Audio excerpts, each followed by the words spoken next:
جنہوں نے اس نیت سے قرآن پاک کو پڑھا کہ نعوذ باللہ قرآن پاک میں جہاد کا ذکر ہے، قرآن پاک کسی کو مارنے کی بات کرتا ہے، ان کو مجبوراً قرآن پاک پڑھنے کے بعد یہ اپنی زبان سے کہنا پڑا کہ دنیا میں اگر آتنکواد کے خلاف کوئی کتاب سیدھے طور پر بولتی ہے تو وہ قرآن پاک ہے۔ قرآن شریف کی اگر میں صفات گنانے لگوں گا تو ساری زندگی گزر جائے گی، مکمل نہیں ہوں گی، لیکن میں صرف ان کی بات کرتا ہوں جنہوں نے قرآن شریف کو پڑھا اس نیت سے کہ نعوذ باللہ اس کی مخالفت کرنی ہے، ان کو قرآن سے دوستی کرنی پڑی ہے۔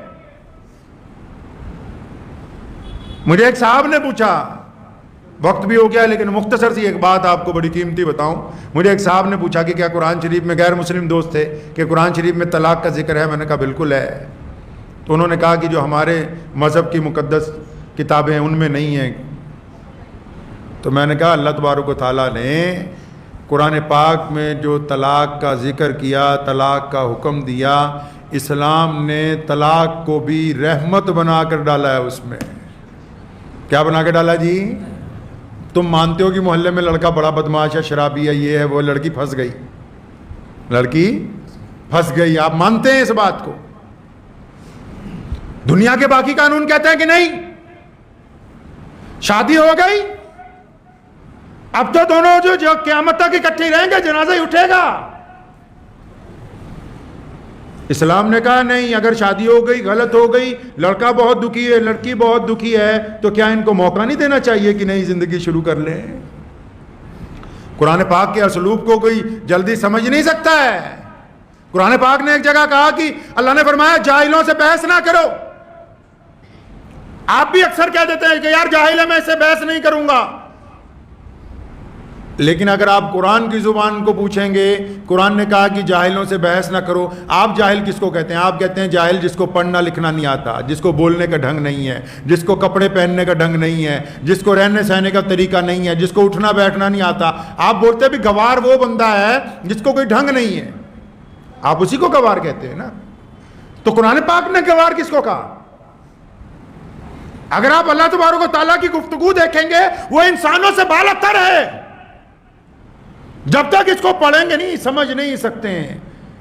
لوگ کہتے ہیں کہ گوار آدمی سے بات نہیں کرنی، قرآن نے بھی کہا کہ جاہلوں سے بات، گواروں سے بات بحث نہ کرو۔ لیکن آپ قرآن سے پوچھیں کہ اللہ جی جاہل کون ہے، تو قرآن میں اسی آیت کے ساتھ لکھا گیا کہ تم جسے جاہل سمجھتے ہو، جو کم پڑھا لکھا ہے، جس کے کپڑے گندے ہیں، جس کو بولنا نہیں آتا، وہ گوار نہیں ہے۔ قرآن کہتا ہے گوار وہ ہے جس نے بڑھیا کپڑے پہنے ہوئے ہیں، جس کے سر پہ بڑھیا دستار ہے، جو بڑھیا داڑھی رکھتا ہے، جو بڑھیا کپڑے پہنتا ہے، بڑھیا جس نے کتابیں پڑھی ہوئی ہیں۔ اتنا کچھ ہونے کے باوجود اپنی غلط بات کو منوانے کے لیے پنچایت میں اڑ جاتا ہے۔ قرآن کہتا ہے کہ یہ جاہل ہے۔ قرآن کہتا ہے بڑھیا بندہ غلط بات منوانے کے لیے اڑ گیا اپنی، یہ جاہل ہے۔ فرمایا بھی سے بحث نہیں کرنی جاہلوں کے ساتھ۔ قرآن پاک کے اسلوب بڑا خوبصورت ہیں۔ قرآن پاک نے یتیم کو عزت دینے کی بات کی ہے، ورنہ لوگ یتیم کو کپڑا، روٹی، مکان دینے کی بات کرتے ہیں۔ قرآن پاک نے عزت دینے کی بات کی، فرمایا یتیموں کو تکریم دے دو۔ تکریم دینے سے کیا ہوگا؟ کہنا اچھا یتیموں کو جب عزت دو گے تو ظاہر سی بات ہے گھر میں بٹھا کے روٹی بھی دو گے، پیسے بھی دو گے، کپڑے بھی دو گے، لیکن دنیا کے سامنے اس کو عزت ضرور دو گے۔ آج صبح کی بات ہے، مجھے واٹس ایپ پہ ایک مولانا صاحب کا میسج آیا، انہوں نے مجھے کچھ تصویریں بھیجیں اور ساتھ میں وائس میسج تھا کہ فلاحی تنظیم کی طرف سے یہ رمضان کٹ جو ہے اتنی بیوہ عورتوں کو بانٹی گئی ہے۔ آپ یقین مانیں کہ مجھے روزے کی حالت میں جتنا افسوس اس میسج کے اوپر ہوا اتنا کسی پہ ہوا ہی کوئی نہیں۔ چور چوری کرے تو سمجھ آتی ہے، چور چوری کرے سمجھ آ جائے گی، پولیس والا چوری کرے تو سمجھ آئے گی۔ چور کے چوری کے اوپر ایک مقدمہ ہوتا ہے، اور اگر کوئی چوری کو پکڑنے والا بندہ چوری کر لے تو دو مقدمے ہوتے ہیں، ایک چوری کا، دوسرا محکمے کی طرف سے ہوتا ہے کہ بھائی تمہیں تو اسی لیے بٹھایا گیا تھا کہ چوروں کو پکڑنا ہے، تو تم کیسے لگ گئے؟ تو دو مقدمے ہوتے ہیں۔ نبی علیہ السلام نے کہا ایک ہاتھ سے دو، دوسرے کو پتہ نہ لگے. اگر کوئی جاہل کسی کو آٹے کی تھیلی پکڑا کے فوٹو کھنچوا لے تو سمجھ آ جاتی ہے. کوئی مولوی کسی کو رمضان کی کٹ پکڑا کے کسی بیوہ کی تصویریں اتار کے سوشل میڈیا پہ ڈالے کہ لوگ مجھے چندہ دیں گے تو ایسے چور کی سمجھ نہیں آتی. پھر جو لوگ قرآن پاک کے اسلوب کو بگاڑنا چاہتے ہیں, چاہے وہ کسی عہدے پر کسی مسند کے اوپر جا کر کیوں نہ بیٹھ جائیں, یا جس مقام پر جا کے محمد رسول اللہ کے کسی دستور کو بدلنے کی کوشش کریں گے, اسی مقام سے ان کو نیچے گرنا پڑے گا. کیونکہ محمد رسول اللہ نے اسلام کی شکل میں انسانیت کو دستور عطا کیا ہے, سرمایہ داروں کی شکل میں غریبوں کے اوپر ظلم کا کوئی قانون نہیں بنا کے دیا ہے. پوری دنیا میں آج سب سے زیادہ زکوٰۃ کون دیتا ہے پتہ ہے آپ کو؟ مسلمان دیتے ہیں. پوری دنیا میں سب سے زیادہ غریبوں کو رقم کون بانٹتا ہے؟ مسلمان بانٹتے ہیں. پوری دنیا میں سب سے زیادہ بڑی این جی اوز کس کی ہیں؟ مسلمانوں کے پاس ہیں. پوری دنیا میں سب سے زیادہ بہترین ہاسپٹلٹی مسلمانوں نے قائم کی ہے. پوری دنیا کے غیر مسلم ممالک کے اندر سب سے زیادہ خرد و نوش کا سامان مسلمان بیچتے ہیں, اور اس کے باوجود کسی کے آگے کوئی تصویر نہیں. کیوں؟ تاکہ بھیجنے والا یہ نہیں چاہتا کہ دینے والے کی بے عزتی ہو جائے. کوئی مولوی بھی ہو رمضان کی کٹ بنا کے کسی کے ہاتھ میں پکڑا دے اور اس بیوہ کی بے عزتی, اگر اس بیوہ کی جگہ ہماری بہن یا ہماری بیوی کھڑی ہو تو پھر یہ تصویر جائے گی آگے. یہ ان لوگوں کو بھی کہتا ہوں جنہیں شوق ہے کہ رمضان میں ہم کچھ دیں گے تو ہمارا نام ہو جائے. اگر نام لکھوانا ہے تو اللہ کے رجسٹر میں لکھوا لیں. اگر آپ کو نام لکھوانا ہے اللہ کے رجسٹر میں لکھوا لیجئے, اور وہ ایسا رجسٹر ہے جس کے پنوں کو کبھی دیمک نہیں لگے گی. جب آپ ہزاروں سال بعد میدان محشر میں کھڑے ہوں گے تب بھی نکال کے سامنے رکھ دیا جائے گا کہ فلاں بندے نے اللہ کی رضا کے لیے. کس کی رضا کے لیے؟ اللہ کی رضا کے لیے فلاں غریب کی عزت کی تھی, فلاں غریب کی مدد کی تھی. اللہ تعالیٰ اس کا نعم البدل عطا. تو رمضان میں اس بات سے بچنا ہے. بانٹنا خوب ہے, بچنا اس بات سے ہے کہ غریب کی بے عزتی نہ ہو جائے. ہاں آپ کو سامان بانٹنا ہے, آپ صرف سامان کی تصویریں اتارتے, لوگوں کو کہتے کہ ہم یہ کٹیں بانٹنے لگے. لیکن کسی غریب کو بٹھا کے کام پکڑ لیا نا کئیوں نے. میں تو بار بار کہا کرتا ہوں, ہمارے ہاں کئی ایک صاحب نے میرے خلاف ایک چھوٹی سی ویڈیو مجھے بنا کے بھیجی کہ آپ فلاں فلاں باتیں کرتے ہیں بڑوں کے خلاف. میں نے کہا بھائی تم نے کام بنا لیا ہے, تم کو غریب اور بدحال قسم کے مسلمان چاہیے. یہ تمہارے بڑے بڑے مولوی جنہیں بنا رکھا ہے ان کو کون سے مسلمان چاہیے؟ غریب بدحال قسم کے مسلمان, جن کو یہ آٹے کی تھیلیاں, کمبل, 50 گز کے پلاٹ دے کے تصویریں چھاپ کے باہر کے ملکوں میں دکھائیں کہ دیکھو ہم نے ان غریب مسلمانوں کو دیا. انہیں خوشحال مسلمان نہیں چاہیے. ان کی تو روزی روٹی اسی سے چل رہی ہے. غریبوں کو بیچ رہے ہیں. محمد رسول اللہ صلی اللہ علیہ وسلم رمضان المبارک میں فیاض تھے. صحابہ اکرام فرماتے ہیں ہوا کم تیز چلتی ہے, محمد رسول اللہ اس سے زیادہ بانٹا کرتے تھے. لیکن نبی علیہ الصلوۃ والسلام نے کسی کی عزت نفس کو کبھی تکلیف پہنچانے کی کوئی ہدایت نہیں دی. حکم ہوا ہے صحابہ کو بار بار کہ ایک ہاتھ سے دینا ہے, دوسرے کو نہیں بتانا. بیوی کو بتانے کی ضرورت نہیں ہے کہ غریب بہن کے گھر کیا دے آئے ہو. دوستوں کو بتانے کی ضرورت نہیں ہے کہ فلاں پڑوسی کے گھر میں کیا پہنچا دیا ہے. یہ وہ چیزیں ہیں جو کل قیامت کے روز کام آنے والی ہیں. اپنے اجر کو ضائع نہ کریں. اللہ نے اگر 4 پیسوں سے نواز ہی دیا ہے تو یہ اللہ کا مال ہے, اللہ کا مال ہے. اللہ کی طرف لوٹ کے واپس جانا ہے. ہمیں تو اپنی ذمہ داری عطا کرنی ہے. تو رمضان میں کوشش یہ کرنا ہے کہ جو کوئی بھی آئے وہ خالی نہ جائے. کریں گے نہیں کوشش انشاءاللہ. صدقہ مالدار تو دیتے ہیں لیکن بڑا صدقہ غریب کا ہوتا ہے. پتہ ہے آپ کو یہ بات؟ کوئی بندہ لاکھ روپے دے دے تو کوئی کمال کی بات نہیں ہے. مزدور اپنی مزدوری میں سے کسی کو 10 روپے دے دے, یہ کمال کی بات ہے. مالاں والے سخی نہیں ہوندے, سخیاں کول مال نہیں ہوندے. مالاں والے سخی نہیں ہوندے, سخیاں کول مال نہیں ہوندے. تے ایتھے اوتھے دونوں جہاں سخی کدی کنگال نہیں ہوندے. اللہ تبارک تعالیٰ کے دعا کیا کریں, اللہ تعالیٰ دل جگر عطا فرمائے, اللہ ہمت عطا فرمائے. اپنا لقمہ دوسرے کے منہ میں ڈالیے, اللہ لطف عطا فرمائیں گے. اور پھر آپ کو ایک کی بدلے 10 عطا فرمانی. کتنی دینی ہے اللہ تعالیٰ نے؟ ایک کی بدلے 10 عطا فرمائیں گے اللہ تبارک و تعالیٰ۔ اس یقین کے ساتھ اس رمضان میں میں پھر ایک دفعہ گزارش کروں گا کہ قرآن کو پڑھیں، قرآن پاک کے ترجمے کو پڑھیں۔ ایک سورت پڑھ سکتے ہیں، ایک سورت کے ترجمے کو پڑھیں، اس کی تفسیر کو پڑھیں، اپنی مسجد کے امام صاحب کے پاس جائیں، ان کو پوچھیں، ان کے پاس وقت لگائیں، اور جب آپ قرآن کو پڑھنا شروع کریں گے اللہ آپ کے دل کو منور کر دیں گے، اللہ آپ کے گھروں میں برکت عطا فرمائیں گے، اللہ آپ کے قرآن پڑھنے کی وجہ سے آپ کے پڑوسیوں کے اوپر رحمت نازل ہوگی، آپ کے قرآن پڑھنے کی وجہ سے آپ کے پورے محلے کی پریشانیاں دور ہو جائیں گی۔ خدا را قرآن پاک کو اپنے سینے سے لگا کے رکھیے، یہ وہ کامیاب کتاب ہے جو ہمیں سربلندی کی طرف لے جائے گی۔ دعا کیجیے اللہ تعالیٰ مجھے بھی آپ سب کو بھی ان باتوں پہ عمل کی توفیق عطا فرمائے۔ وآخر الدعوانا ان الحمدللہ۔